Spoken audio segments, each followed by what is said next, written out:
The first thing Keanu noticed wasn't the sound of engines, it was the silence that followed them. Late afternoons in the neighborhood used to be calm, predictable, almost sterile, the kind of place where everything looked perfect but felt oddly empty. That changed when he began seeing teenagers circling the far end of the community parking lot, hands tight on steering wheels, eyes wide with uncertainty. They came alone most of the time, practicing three-point turns and hesitant braking between faded white lines. Some stalled in the middle of turns, others froze completely, panic rising the moment another car passed by. Keanu watched from a distance at first, recognizing something familiar in their fear. It wasn't just about driving. It was about being expected to figure out adulthood without guidance, without patience, without someone calmly saying, "You're doing fine. Try again." One evening, he approached a boy whose car had stalled near the curb. The teen looked embarrassed, shoulders hunched, already bracing for judgment. Keanu didn't lecture or correct him. He simply asked, softly, if he wanted a little help. The boy hesitated, then nodded. Keanu slid into the passenger seat, adjusting it back respectfully, as if acknowledging this was still the teen's space. He explained things slowly, how to feel the engine instead of fighting it, how to breathe before turning the wheel. The car moved forward smoothly this time. The boy smiled, a small, stunned smile, like he hadn't realized learning could feel safe. That was how it started. No flyers, no announcements, just word of mouth and quiet gratitude spreading through the neighborhood. By the following weekend, 2 cars showed up, then 4. Teens arrived with parents watching from a distance, some skeptical, some visibly relieved. Keanu made one thing clear from the beginning. No money, no pressure, no rush. He wasn't there to rush them through tests or teach shortcuts. He focused on fundamentals, patience at stop signs, awareness of pedestrians, respect for the responsibility that came with driving. He spoke to them like equals, never raising his voice, never mocking a mistake. When someone panicked, he told them to pull over, breathe, and reset. Slowly, confidence replaced fear. Parents noticed changes too, not just in how their kids drove, but in how they carried themselves afterward, shoulders straighter, eyes brighter. The parking lot became something more than asphalt and paint. It became a place of quiet transformation. Teens helped each other now, swapping tips, cheering when someone nailed a parallel park for the first time. Laughter echoed where anxiety once lived. Keanu stayed mostly in the background, content to let the kids take ownership of their progress. He showed up with a thermos of coffee, a folding chair, and an unspoken understanding that learning doesn't need to be loud to be powerful. For families who couldn't afford expensive driving schools, this felt like a miracle, one that didn't ask for anything in return. What no one realized yet was that the very thing making this place special, its lack of rules, fees, and formal structure, was exactly what would draw unwanted attention. From the balconies overlooking the lot, eyes watched. Clipboards appeared. Whispers of liability and unauthorized activity floated through HOA conversations. But for now, in that brief, fragile moment, none of that mattered. In the glow of the setting sun, with engines idling and nerves settling, a handful of teenagers were learning more than how to drive. They were learning that kindness could be steady, patient, and quietly life-changing, and that lesson was only just beginning. The first sign of trouble arrived not with confrontation, but with paper. A crisp white envelope sat in Keanu's mailbox one morning, its edges sharp, its return address stamped with the unmistakable name of the Homeowners Association. Inside was a formal notice, dense with legal language and underlined phrases, warning him to immediately cease what they described as unauthorized instructional activity within community property. According to the letter, multiple complaints have been filed regarding unlicensed driving instruction, increased liability exposure, and disruption of community standards. There was no mention of the teenagers' progress, no acknowledgement of parental consent, no recognition of the calm, orderly way the lessons had been conducted. Just deadlines, threats of daily fines, and a final sentence that felt less like a request and more like a challenge. Keanu attended the next HOA meeting quietly, sitting in the back at first, listening as board members discussed him as if he weren't in a room. They spoke in rehearsed phrases, citing bylaws and insurance clauses, their voices smooth and detached. When Keanu finally stood and explained that the lessons were free, volunteer-based, and focused on safety, the room barely reacted. One board member smiled thinly and said it didn't matter whether money changed hands, Teaching was teaching, and teaching required permission. Another warned that if even one accident occurred, the HOA could be held responsible. Their concern, they claimed, wasn't cruelty, it was risk management. The word echoed uncomfortably, stripping the human element out of everything Keanu had described. That weekend, the parking lot was noticeably quieter. A few teens showed up anyway, hopeful, unsure, glancing toward the balconies as if expecting someone to shout at them. Keanu met them at the entrance and gently told them they'd have to pause the lessons for now. The disappointment was immediate and heavy. One boy kicked at the gravel, muttering that he was finally getting it right. A girl sat behind her wheel longer than necessary, hands resting on the dashboard, blinking back tears. Parents gathered nearby, confused and angry, demanding explanations that Keanu didn't yet have. All he could promise was that he was working on it. The engines shut off one by one, leaving the lot emptier than it had been before any lessons began. By Monday, enforcement escalated. A second letter arrived, this one citing potential legal action. Fines would begin accruing daily if the activity continued. HOA representatives were authorized to document violations. The language was colder now, sharper. Keanu noticed a security vehicle idling near the lot in the afternoons, its presence unnecessary and unmistakably deliberate. Word spread quickly through the neighborhood. Some residents whispered support, others avoided eye contact, unwilling to be associated with something the HOA had labeled a problem. The teens felt it most. They stopped asking questions, stopped practicing on their own, fear creeping back in where confidence had been growing. That evening, Keanu sat alone on a bench overlooking the parking lot as the sun dipped below the buildings. The silence felt heavier than before. No engines, no laughter, no nervous mistakes followed by encouragement. He reread the notice, not with anger, but with a growing awareness of what this was really about. It wasn't safety. It wasn't liability. It was control. Who was allowed to help, who was allowed to learn, and under what conditions kindness could exist. Keanu folded the letter carefully and placed it in his jacket pocket. He wasn't ready to respond yet, but for the first time, he understood that this wouldn't be resolved quietly, and that the next lesson wouldn't be taught behind a steering wheel. The turning point didn't arrive in a courtroom or a meeting room. It came quietly on a gray afternoon, when one of the teens knocked on Keanu's door. Her name was Maya, and she stood there holding her learner's permit like it was something fragile, something she wasn't sure she deserved to keep. Her eyes were red, her voice tight as she explained that the HOA had contacted her parents directly, warning them that continued involvement in the unauthorized lessons could result in fines for the household. Her mother had panicked. Her father had gone silent. For the first time since the lesson stopped, Maya admitted out loud what she had never said before. She was terrified of driving, and those afternoons in the parking lot were the only place she felt safe enough to try. Maya told Keanu about the accident. Years ago, her father had been involved in a serious crash on a rainy highway, one that left him alive but changed forever. She remembered the flashing lights, the smell of burned rubber, the sound of her mother crying on the phone. Since then, cars made her chest tighten. Driving felt like inviting the same disaster back into her life. Every paid instructor her parents hired moved too fast, barked commands, or dismissed her fear as overthinking. Keanu hadn't done that. He'd let her stop the car when her hands shook. He'd taught her how to pull over safely and breathe. He never made me feel stupid, she said, her voice breaking. He made me feel like I could survive it. Word of Maya's visit spread among the parents, and soon they began showing up too, one by one, then in groups.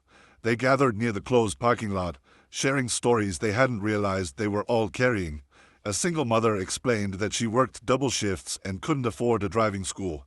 Another parent admitted their son had failed the driving test twice and was convinced he'd never pass. A veteran spoke quietly about his daughter's anxiety after losing a friend in a crash. Each story echoed the same truth. The lessons weren't just about learning to drive, they were about rebuilding trust in themselves. Keanu listened more than he spoke, absorbing the weight of what had been interrupted. When the HOA called a follow-up meeting, these parents came prepared to speak. They sat in folding chairs, hands folded tightly, waiting their turn. One by one, they stood and told their stories. Maya spoke last. She didn't raise her voice. She didn't accuse. She simply said she was finally learning to drive without fear, and that taking those lessons away felt like being punished for being afraid. The room was silent when she finished. For a moment, it seemed like something might shift. Then a board member cleared his throat and dismissed the testimonies as emotional appeals that had no bearing on policy. Another warned that allowing exceptions would set a dangerous precedent. The words landed hard, stripping the room of its humanity. That night, something changed in Keanu. Not anger, resolve. He realized the HOA wasn't listening because they didn't have to. They were protected by paperwork and procedure, insulated from the consequences of their decisions. So Keanu began documenting everything. He asked parents to write statements. He recorded dates, notices, warnings. He kept copies of every letter, every email. He didn't tell anyone what he planned to do next. But as he sat at his kitchen table, papers spread out before him, he understood that Maya's story, and the dozens like it, were no longer just personal. They were evidence. And soon, the people who refused to listen would be forced to hear every word. The courtroom was colder than Keanu expected, not in temperature but in tone. Polished wood, rigid benches, and the faint echo of footsteps created an atmosphere where emotion felt out of place. The HOA's legal team arrived early, confident and composed, folders neatly stacked, whispers exchanged with practiced ease. They spoke as if the outcome were already decided. When the judge entered, the room settled into a tense stillness. The case was called, and suddenly the quiet parking lot lessons had been transformed into a matter of legality, liability, and control. Keanu sat calmly at the defense table, hands folded, his expression steady, not defiant, not nervous, simply present. The HOA's attorney opened with precision. He described Keanu's actions as an unauthorized driving school, emphasizing repeated instruction, use of community property, and the inherent dangers of unlicensed teaching. He painted a picture of chaos narrowly avoided, untrained teens, potential accidents, lawsuits waiting to happen. The phrase, public safety risk, was repeated like a warning bell. HOA representatives nodded solemnly, as if they were guardians of order rather than opponents of goodwill. The attorney concluded by stating that intent didn't matter. Whether the lessons were free or paid, structured or informal, they violated HOA bylaws and endangered the community. It sounded airtight, rehearsed, and convincing. When it was Keanu's turn, his lawyer stood and spoke plainly. No dramatics. No grandstanding. He began by clarifying what the lessons were not. There was no business, no registration, no advertising, no exchange of money. Keanu had not claimed certification, nor restricted access. Anyone could come, anyone could leave.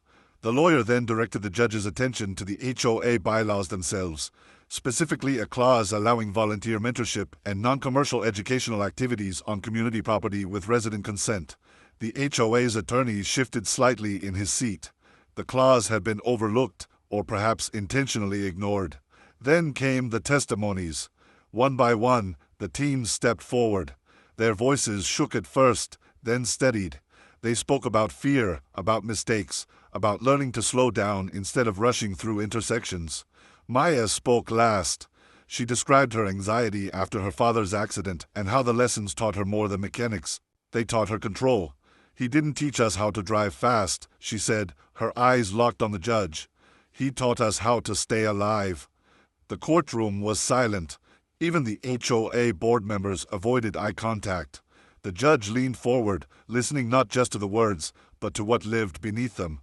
The HOA attempted to regain footing, arguing that emotion could not override regulation. But the momentum had shifted. The judge asked pointed questions about consent, about enforcement, about why no attempt at mediation had been made before legal escalation.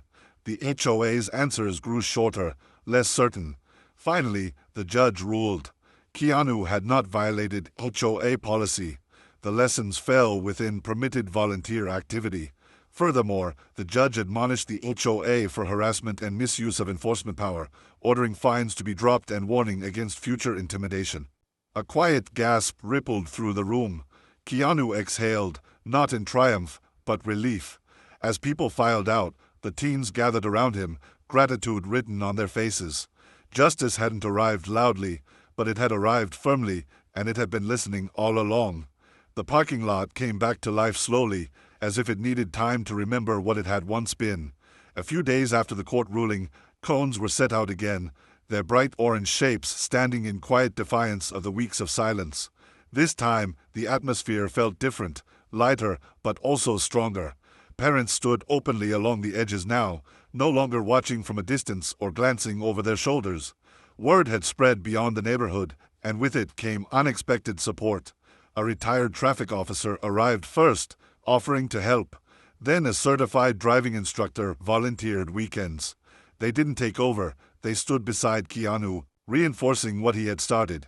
The lessons resumed, not as an act of rebellion, but as a shared commitment to safety and trust. The teens returned with a new confidence, one shaped not just by practice, but by knowing they had been defended. Maya sat behind the wheel again, adjusting her mirrors with steady hands. When she pulled into a clean, controlled turn, the applause that followed wasn't loud, but it was real. Keanu reminded them that driving wasn't about proving anything, it was about responsibility. He talked about patience at yellow lights, about watching for cyclists, about understanding that every decision behind a wheel affected someone else's life. These weren't lessons pulled from a manual, they were lessons lived. The presence of uniformed officers didn't intimidate the teens. Instead, it reassured them that authority could protect rather than punish. As the weeks passed, the ripple effects became impossible to ignore.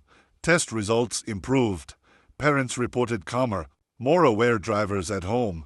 The neighborhood itself felt different, less controlled, more connected. Conversations started happening that never had before. People who had once stayed silent began questioning other rigid HOA practices. Attendance at HOA meetings dropped, then spiked with residents demanding transparency. Eventually, several board members resigned quietly, citing personal reasons. No announcement was made, no apology issued, but the change was felt. The rules didn't disappear, but their grip loosened. On the final evening of the season, Keanu gathered the teens together.